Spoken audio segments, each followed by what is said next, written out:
यीशु मसीह के पवित्र नाम की महिमा हो। इस दिन भी हम डिसीजन को लेकर बाइबल से हम ध्यान करने वाले हैं। बाइबल हमको डिसीजन के बारे में बहुत कुछ सिखाता है। अगर हम उदाहरण के लिए देखेंगे, परमेश्वर ने आदम से कहा था अच्छा और बुराई को समझ देने वाली इस फल को आप कभी भी मत खाना, लेकिन हवा को शैतान आकर भटका देता है और हवा और आदम उस फल को खाना है करके वो लोग डिसीजन लेते हैं, और उस फल को खाने के बाद वो लोग परमेश्वर के वो खुशी को वो लोग खो देते हैं, आनंद को वो लोग खो देते हैं, और परमेश्वर के दिया हुआ आशीष को वो लोग खो देते हैं। तो हमारे जीवन में जब भी हम कुछ निर्णय लेते हैं, वो निर्णय हमें बहुत ज्यादा खुशी को भी लेके आता है, या फिर कुछ निर्णय हमारे जीवन में बहुत सारे दुख को भी लेकर आता है। तो निर्णय लेते वक्त बहुत सावधान रहना और परमेश्वर से जाके जरूर पूछना, परमेश्वर मैं ये डिसीजन लूं या नहीं लूं। अगर आपको थोड़ा दिन इंतजार करना भी पड़े, जरूर इंतजार करना, लेकिन परमेश्वर से पूछकर उस डिसीजन को लेना,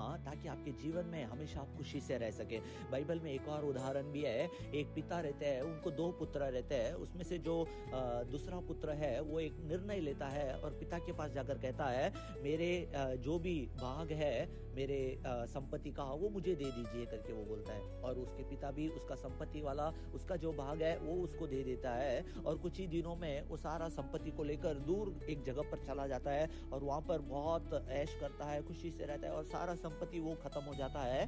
फिर वो बहुत कठिन समय पर जाता है। तब फिर वो एक और डिसीजन लेता है, अब जाकर मैं अपने पिता के पास फिर से रह जाऊंगा करके, और वो पिता के पास फिर से आता है और वहां पे वो खुशी के साथ रहता है। मतलब उसने 2 निर्णय लिया। पहला वाला जो निर्णय लिया, वो निर्णय के बाद वो थोड़ा दिन वो खुश था, लेकिन उसके बाद उसके जीवन में बहुत सारी दुख आने लगी, बहुत सारी समस्या आने लगी, और वो कष्ट को देखने लगा। लेकिन जब दूसरा डिसीजन उसने लिया, थोड़ा समय के लिए वो दुख था, लेकिन वो कुछ ही समय के बाद वो सारा दुख आनंद में बदल गया और वो बहुत खुशी से रहने लगा। आज भी कई सारे लोग जब डिसीजन लेते हैं, अगर वो गलत डिसीजन है करके अगर आप समझ लेते हो, तो जरूर दूसरा डिसीजन हमेशा सही वाला डिसीजन लेना। लेकिन कई सारे लोग गलती यही करते हैं, जो पहला डिसीजन जब गलत लेते हैं, उसके बाद जितना भी डिसीजन लेते हैं वो हमेशा गलत ही लेते हैं। वो कभी ये नहीं सोचते मैं जो गलत डिसीजन लिया उसको मैं सही करने चाहूँ, उस डिसीजन को मैं सही करने जाऊँ करके नहीं सोचते हैं। अगर वो सोचते भी है तो कई सारा चीज उनको रोकता है। वो सोचते हैं लोग हमें क्या बोलेंगे,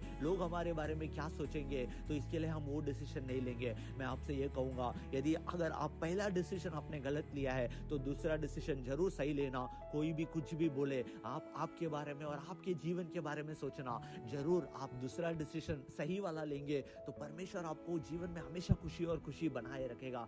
यदि आप गलत डिसीजन लेते हैं तो हमेशा हमेशा के लिए आप दुख के समय पे आज जाते रहेंगे, आप कष्ट में ही रहेंगे, आप दुख में ही रहेंगे, वो दुख कभी भी नहीं बदलेगा। तो इसलिए यदि आपने पहला डिसीजन गलत लिया है तो दूसरा डिसीजन जरूर सही वाला डिसीजन लेना। परमेश्वर के पास जाकर प्रार्थना करना और परमेश्वर को बोलना, परमेश्वर सही डिसीजन लेने के लिए मुझे मदद और सहायता करो। परमेश्वर आपको मदद करेंगे और दूसरा डिसीजन हमेशा सही लेना, ताकि आपके जीवन में हमेशा हमेशा के लिए आप खुश रहें। इसे आप ध्यान कीजिए। यदि आपके आशीष का यह कारण है तो इसे जरूर दूसरों के साथ भी आप बांटें।